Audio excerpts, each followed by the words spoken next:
જય ભગવાન. હવે જન્માક્ષરમાં ત્રીજું સ્થાન છે ભાઈ ભાંડું અને પરાક્રમ સ્થાન. બે વસ્તુ એક જ સ્થાનમાં જોવાની છે. હવે ભાઈ એટલે તમારો જિંદગી આખી જિંદગીનો ભાગીદાર. એટલે જો તમારું ત્રીજું સ્થાન પાવરફુલ હોય તો ભાઈ ભાંડુઓ સાથે સારું બને, ભાગીદારો સાથે સારું બને.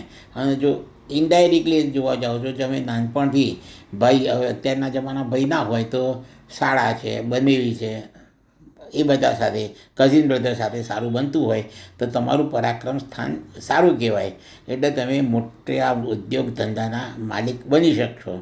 એટલે મતલબ કે જિંદગીમાં ઊંચા આવવા માટે, સાધન સંપન્ન થવા માટે માતા સાથે સંબંધો સારા જોઈએ, પિતા સાથે સંબંધો સારા જોઈએ અને ભાઈ ભાંડુઓ સાથે સંબંધો સારા જોઈએ. માતૃસ્થાન એટલે માન મોભાનું સ્થાન, પિતૃસ્થાન નોકરી ધંધાનું સ્થાન, અને ત્રીજું ભાઈનું સ્થાન અને ભાગીદારનું સ્થાન.